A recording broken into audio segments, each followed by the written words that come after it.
Hello everybody, good evening and welcome to the United Stand. I've got to say from the off, this is a really weird one. And big shout out to the MUFC MPB transfer chat group, because it's just a really weird one. And we've just had a fantastic evening of Manchester United winning the FA Youth Cup, and a big shout out to them. And then we've got a story, as you can see. I mean, I've got to give a bit of a background to this. So Gerard Romero is somebody we've sort of touched on this show over previous years. He's a good Spanish journalist, very close to Barcelona, who can be absolutely tier one and sometimes gets things wrong, but definitely has good connections into Barcelona. And I suppose that's the backdrop. When you read what's said below, Frankie de Jong to Manchester United will be completed this month for around 70 to 80 million euros. So, I mean, it's just like people are going, what? I'm going, what? I've got to say, I'm stunned by it.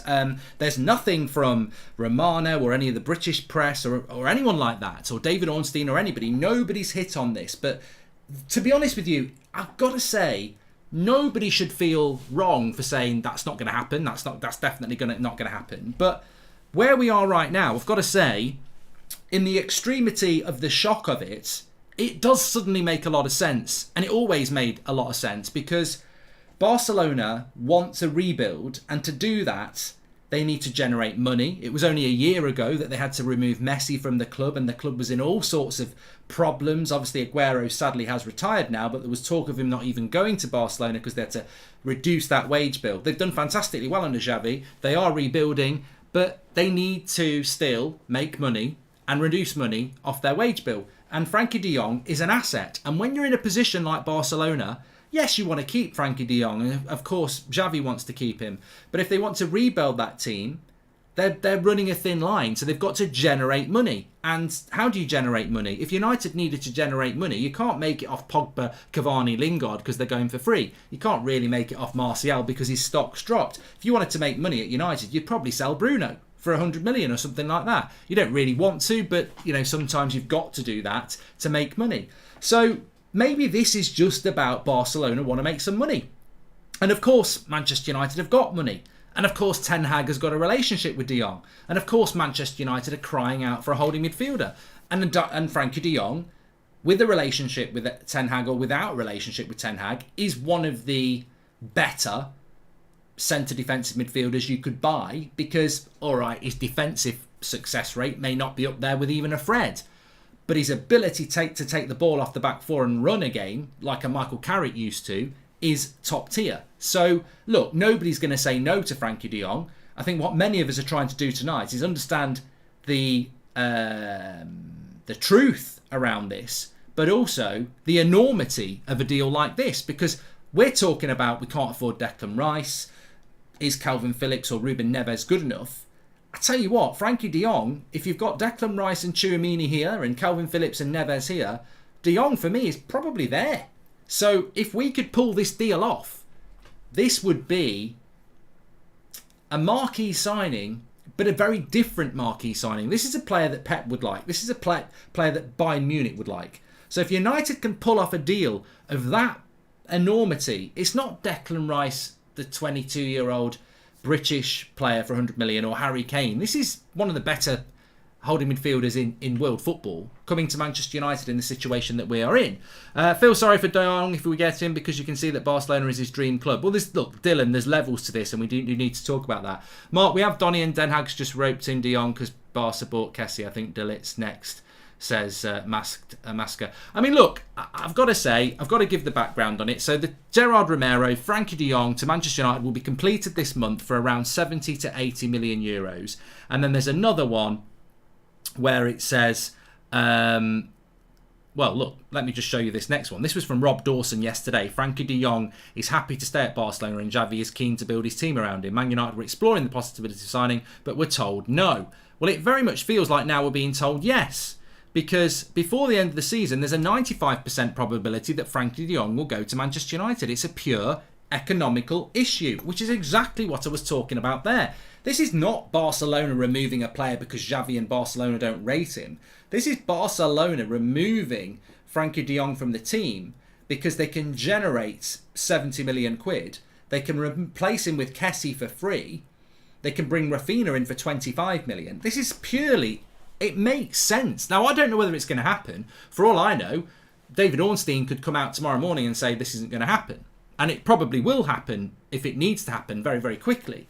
But as Dan says, the Spanish media has been hinting at this for a while now, and the British press will start to catch on soon. I'm stunned that United kept this quiet for so long, says Dan. And also, welcome to the Members Club, Donald. Thank you very much for joining. If Arnold gets this done before the end of the month, I'll happily be given a clean slate. Woodward would have played around until August, says Harris Sheriff. Well, look, there's many things I want to talk about this. Tony Bain, welcome to the Members Club, and you're getting De Jong, and we've got Al Nini, says Nathan Minnis. Well, there's a lot of excitement about this. There's a lot of buzz about it. So make sure you smash a like on the video and share the video whilst we're live, because there's literally, I was talking in a chat group saying, so I'm a little bit confused by this. And everyone was saying, yeah, we're a little bit confused as well. And this is a group that loves transfer chat. And it was like, so nobody's talking about this. Everybody's basically dismissed this. But then we've got this very good connection with Gerard Romero to Barcelona. And he has been wrong on some things. I think he got De Ligt quite wrong to Barcelona. But De Ligt was a very hard deal to read because he was going everywhere. He was coming to Man United. But he has got a lot of things right. And he has got very good connections with Barcelona. And I think where we are with this, until we get something to prove it wrong, we have basically got somebody very close to Barcelona saying Barcelona want to offload De Jong for economical reasons, and that Manchester United are 95% of the way there. At this moment in time, I'm going to go with it. Because it feels like the story we were getting, which seemed preposterous for the last few weeks, I've even said it, there's no way we're getting De Jong. Because everybody I've spoken to said, we're not getting De Jong. Rob Dawson's very good. He said it. Romano said it. Everybody said it. We're not getting De Jong. It's just paper talk, whatever. Maybe there's a contract or something in it. But it very much feels like De Jong doesn't want to leave Barcelona, that Xavi doesn't want De Jong to go. But there's a conversation from an economical point of view where Barcelona have said, we cannot build the team you want, Xavi, this summer because we are financially restricted. And to build the team you want, you need to offload somebody. And when you want to offload somebody, Memphis Depay ain't going to get you much money. What was his name? Arahu ain't going to get you much money because he's only got 1 year left on his contract, so we'll have to extend his contract. De Jong is the biggest asset in that team, arguably, because he's got loads of years left on his contract and he will get us 70 million quid. And that 70 million quid will take 300 grand a week off the wages, and it'll also give you 70 million pounds to spend. And we're getting Kessie for free, and you've got 70 million to spend. So it's like Gerard Romero says there, it's a pure economical issue, and it's starting to make a lot of sense. De Jong would be a great signing, but I feel we need to get someone like Phillips to partner him who'll put himself about a lot more, says Jordan. I tweeted you earlier, is this just spin, says Ray. Well, it's not spin from Manchester United, it's coming from Barcelona. So if we're being spun by Barcelona. A sign of things at United is we haven't heard any leaks from the club about this. Get Basuma next to him and we're cooking, says Ina. And if we can get De Jong and Darwin Nunez this window, even if it takes selling a few players, I'll be extremely excited for the upcoming season, says Mitchell. Well, look, the player, let's just talk about the player for a moment. From United's point of view, I think there's a very important thing to discuss, and that's the financial package. We're talking about £120 million transfer budget. 70 million euros is 63 million quid. 80 million euros is about 73 million quid. So you're spending probably 60% of your budget on one player. But you are getting a player that nobody can deny is exactly what United need. We need someone to take the ball off the back four and run the game like Michael Carrick used to. And this guy is tailor-made to do it. He's the heir to Busquets' throne. That's who he is. That's what he is. And that's what United need. So I've got no problem with the quality of the player. Maybe he flops, maybe he doesn't. But the signing is quality. And he's exactly what we need. The finances of it are interesting. What does it mean for the rest of our transfer window? Does it mean we can only get De Jong and Nunez and we don't get a centre-back? Or anybody else? That for me is a bit like 2 players isn't enough, but they'd be very good signings. The wages are a lot of money. His wages at Barcelona are probably 350 grand a week. We're going to pay him 350 grand a week. That's a lot of money. But then again, you're just replacing Pogba's wages. Is he just a straight-up replacement for Pogba? So, look, on the balance of probabilities, the finances of it I don't like the finances. I don't like paying one player 350 grand a week and paying one club 70 million pounds for one midfielder. But he is a 350 grand a week player, and he is a 70 million pound signing. So, in the balance, you take the signing, don't you? Do you feel this is a good deal, half the budget? Well, we just discussed that, Slow Sports News, and I think it is a good deal. Is it the right deal at the right time as a rebuild? If we're going to get De Jong, I hope the club is still going to buy 4 players. If it's De Jong and one other, that worries me, because that squad needs more than 2 players. Like, it really does. But Mike Smith, thank you very much for the super chat. But remember, we've got Erik ten Hag, and he may have said, look, I reckon you can get De Jong for me. If you get De Jong, then we're up and running. In my opinion, this is crap. Another marquee signing, not what we need in the midfield, says User. If this is true, we should sell Fred and buy a DM or 2. Scott and Van der Beek can fill in when needed, says George. Could it be that the British press didn't hear about it because Ten Hag did the deal from the Netherlands, says Christopher Muniz. This is the end of Donny then? No, Charlie Kofi, they played together. McFred shaking in their boots, says Scott Andrews. Difference between this and De Ligt info is that that was a player to the club and this is a player leaving. Information tends to be more solid, says Joshua Bellwater. Hopefully any big deals we do will have instalments and not be one big sum, says Kristen. I'm okay spending that much on De Jong. We all know Ten Hag and Rangnick can find a quality CDM for 30 million and still manage to get a centre-back, says Butterpants. And could be that Pogba replacement, and plus we did buy Pogba when we were in the Europa League, so it's possible, never say never, says Dejan. Well, also, there's 2 things here as well. And, you know, the comments coming in are really interesting because there's 2 things to this. One, Manchester United always wants a big signing. They do. I mean, whether it's right or wrong, the Glazers, Woodward, they always want a big signing. They always want to say marquee signing. They always want to do that. Now, I don't necessarily agree that we need to do that this summer. I don't think many United fans demand a marquee signing. We're not Real Madrid. I think many United fans were open to the fact that 4 or 5 players, £150 million budget, let's work cleverly in the transfer market was the way to go. But United do like a marquee signing because it creates buzz, the brands are happy, the socials are happy, the fans are happy. So, look, maybe that's part of the thing. But also, we spent so much time talking about Rangnick and his knowledge of the transfer market. But maybe this is Erik ten Hag saying back in them interviews in March, I know De Jong will come to this club. I know there's a deal there. I know that Barcelona are looking to shift him because I know people close to De Jong. I had him at Ajax. I know he's going to be looking to move. I know he'll come and play for Man United. I know he'll come and play for me. You give me the job, I'll get you De Jong. You don't know that. You don't know that. Do you think Man United have ever shown any capability of going outside of the UK and making a massive signing off their own back? Pogba was because of Mourinho's relationship with Raiola and everything like that. I mean, we got Mkhitaryan and Zlatan. That was all about Jose and his relationship with Raiola. So Man United don't really have the capability to go, Eric, will you take the job if we get you De Jong? I think Ten Hag would have a massive part in that, which is interesting. So, look, I'm very interested to see how this is going to pan out. Brian, welcome to the Members Club. People are confused. He's not an attacking midfielder. He's very well-rounded. Also, he's a £100 million player for 70 million. Feel it's too good to be true, though, says Harris. And will this not turn into a bidding war with other clubs? Kamara is free to come alongside him, says Nick Warren. Well, I wouldn't... The way this summer is going, I'm never going to say to you Kamara's not going to happen, but we're not linked to Kamara at the moment, but we weren't linked to De Jong, and this is just a prime example of how things can change really rapidly when you get a manager in. I think United will sell either Fred or McTominay, says Ola, and have it the Glazers have taken out a loan, says Scott Kelter. Do I think this will lead to a bidding war for Frankie De Jong? There'll probably be other clubs who are quite interested, but there's not a lot of clubs who've got £70 million to spend and 300 grand a week. And Manchester United may have moved very quickly on this. I mean, if there's a 95% chance that this deal's going to be done by the end of the month, as Gerard Romero says, then, you know, it's very interesting. He played DM for Ajax for 63 million as well. It's a bargain. I think we should try and push that price down, Liam. I mean, people talk about a bidding war, but Barcelona need to get this deal done quickly.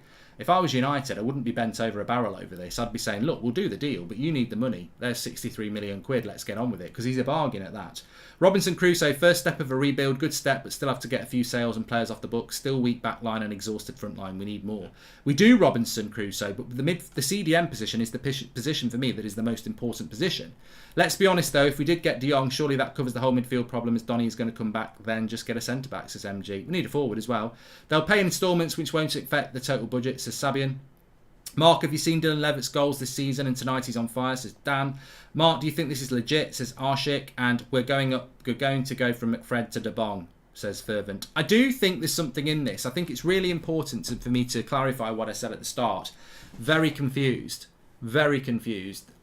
We have been linked to De Jong for a few weeks now, but everybody of any credibility around Manchester United, whether that's publicly or privately, have said, no, there's nothing in this. This isn't a deal United can do. I mean, I've sat here and said those things I've been told.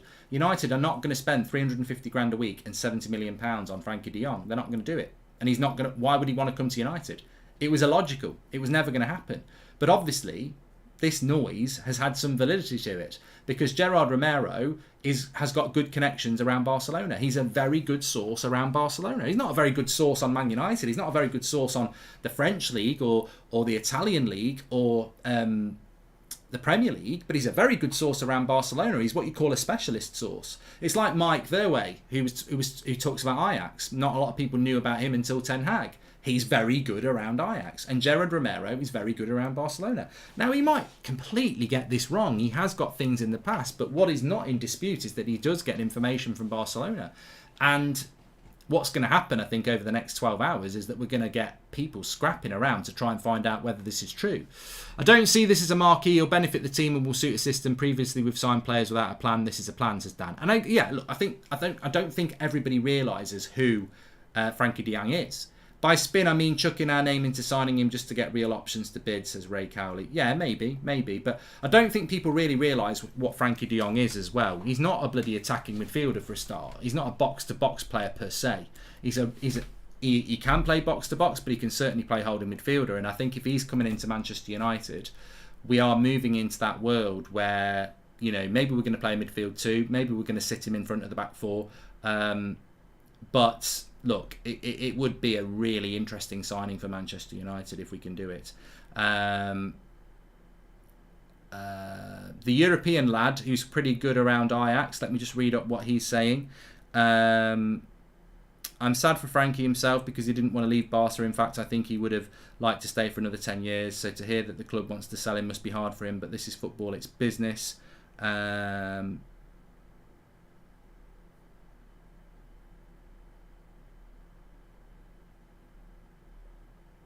I don't know whether that's link. So I think somebody might just be saying he's off to Bayern Munich now. But I'm just trying to sort of gather up some information here while we're live, because it's a fast-moving story and it could end very quickly, or there could be something in it.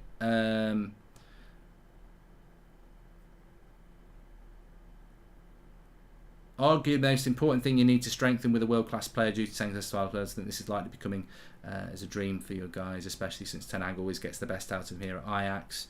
So lots and lots of observations about it, but I don't think we're getting anything to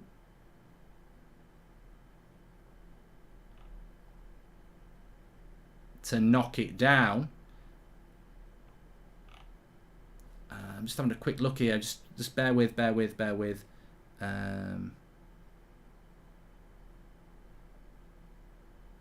Yeah, there's a lot of people saying this. It's gonna go one of two ways now. Somebody's gonna come out and completely dismiss this with credibility in the UK scene, or somebody's gonna come out and say this truth about it. It's going to move very quickly one way or the other. We're going to get, no, it's not happening, or yes, it is happening, and that's what's going to happen. Mark, I reckon if we get De Jong, we should have a look at veterans in Bale and Dybala, says Hacker. Welcome to the Members Club, Yash. Mark, if we do secure Frankie, who else do you think we should go after, says Rodrigo. De Jong and Van der Beek is magic, says Ari. Well, look, what I would say about De Jong is that we talk about a rebuild process, and I think in the fan base there is a lot of patience on that. And I think if you did have a summer where you bought Ruben Neves and Darwin Nunez and maybe an Anthony and a Timber, the fans would go, well, they're decent signings, but they're going to take time to adjust. It's going to take a few years, and the patience is there. If you go and get a De Jong and a Darwin Nunez, suddenly people are going, well, they're two really good players. Let's see where this is going to go. So I've got to say, there's a massive part of me that's shocked in a good way, and I love the player, but what if it turns to Di Maria situation where a player comes but his heart is not set at United? Second time I sent this, by the way, says Mo. Sorry if I missed it, Mo. De Jong and Van der Beek is magic, says Addy. And yeah, welcome to Members Club, Yash. Look, it's very clear that De Jong probably doesn't want to leave Barcelona. But once he gets his head around that, I don't think it's the same as Di Maria. Because De Jong's worked with Ten Hag, he's played with Van der Beek. Manchester United is a big club, especially if you're Dutch. Manchester United is a very big club. And I think he comes here, sees how much he is loved at Manchester United and probably gets over it quite quickly. But yeah, there will be that disappointment that obviously needs to be managed. You can't just go and buy a player that isn't. Look, I'll repeat what I said. I'm very surprised. I'm very excited, but I'm very surprised. And I think that this summer is a summer that we're not particularly sure about what's going to happen anyway. So look, let's see what the next stage is. Just read that it's either Xavi or Frankie de Jong. I reckon this is the marquee signing that we would definitely look at a couple of free transfers, says Lil. I mean, one thing I would say about de Jong is I don't know how old he is. It just seems he could be 27, he could be 24. He's 24. Perfect. But 95% chance it's going to happen. Let's just wait and see. Thank you, Mark, for the last 6 years. You're such an inspiration. You finally proved to all that 10,000 hours doesn't make one an expert at anything. Akshat, I don't know what you're talking about. I really don't. Yeah, 24. And sorry, Mark, I'm behind on the show. We don't need to spend that much on De Jong. Stick to your guns. We need volume players, says Twiz. I think it's really interesting. And I think, look, tomorrow we're going to have some really interesting content because I think I don't dismiss those people who are saying I don't want to do this deal. I think it's too much money. It's too much of a marquee signing, and we need to get 4 or 5 players in rather than 2 or 3. I don't dismiss that. I think that's a valid point, and it would be flippant of us all to go, yeah, let's go and do this deal when we don't know whether it means we can buy any other players. But you could effectively get Frankie de Jong for 70 million, get Eriksen, Kamara and Timber, and you would only spend about 100 million on transfers. So there are ways of doing a summer with a couple of big players and a couple of free signings. So there are ways around this. I think it's good that we have no clarity, but therefore there'll be a lot of debate points, which is fine. De Jong is 25 tomorrow, same as me, would be a nice birthday present, says Joshua. Well, it's going to move quick, Joshua. It's too big of a story for it to just, it's the 11th of May. It's the 11th of May. This deal needs to die in the next 12 hours or explode in the next 12 hours. And because that's 90, that's a good Barcelona source saying that De Jong's going to leave. Barcelona, Manchester United have got to put it out in the media very, very quickly that there's nothing in this, if there's nothing in this. If it's true, Barca would be eager to sell to us because we're a spent force, says Marvellous. Yeah, and I think that's a good point as well.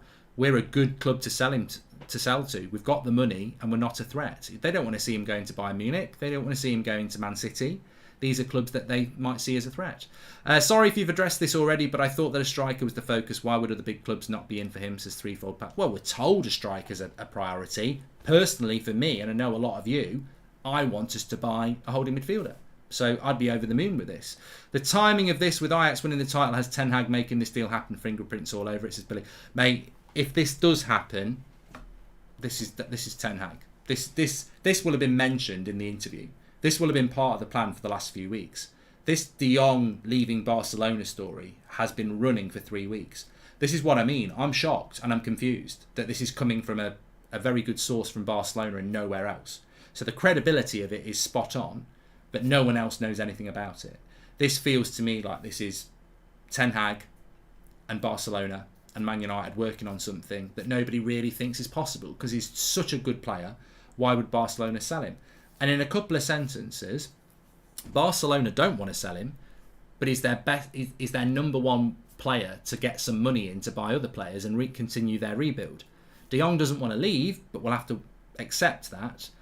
And Ten Hag knows he can make him accept it by coming to Manchester United, being part of the project at Manchester United, which he wants to be a massive success. And United want it to be a massive success. it ticks everybody's box. Reluctantly for De Jong and Barcelona, but understandably because they want to rebuild and they don't have the money to do it without selling him. And it's a great deal for United. So, look, I'm really intrigued. I can't keep going over old ground. I'm really intrigued as to where this is going to go. It is what it is. It's coming from a good source from Barcelona. It's not coming from anywhere else. We might get somebody tweeting about it tonight. I certainly think we'll get something in the morning. We'll have to wait and see. Yeah, there's it's just, somebody said, what are you doing live at this time of night? Get used to it. Get used to it. It's going to be that sort of summer. Make sure you subscribe. Bottom right hand corner. Smash the like on the video. Nunez spelt it wrong. De Jong, 150 million spent, a few sales and a centre back bought in. This is okay, says Ray. Ranić said you can catch up in 2 or 3 windows. De Jong is the type of signing that gets you on track with that timeline, says Delicate Official. Well, the final thing I would say is, because we'll be talking about this a lot tomorrow, the final thing I'd say about De Jong is if you bring him into that team, you are taking a minimal risk. Can Ruben Neves play for a top 4 team? I don't know. Can Calvin Phillips play for a top 4 team? I don't really know. Declan Rice? I think he can, but he's never done it before. Frankie de Jong? God, yeah. Yeah. And now. No development. Now. Comes in, 25 years of age, straight away. Mark, this sounds like spin to divert from Haaland, says Nick. I tell you what, it's not spin. We could get Kamara on a free, Liam. Mark, can you do a video on De Jong comparing him to other CDMs? We're doing it in the morning, Josh. Don't worry. I don't even think I'll put it on the members club, but if you are a member, I've got to do one for you tomorrow as well. Frankie de Jong, Kamara and Van der Beek as midfield tree. Wow, imagine that, says Luke. This isn't a spin because it's not coming from British press. It's coming from Barcelona press. This source is close to Barcelona. He wouldn't be spinning for Man United. This is for Barcelona. This is coming from Barcelona. Really important you understand this.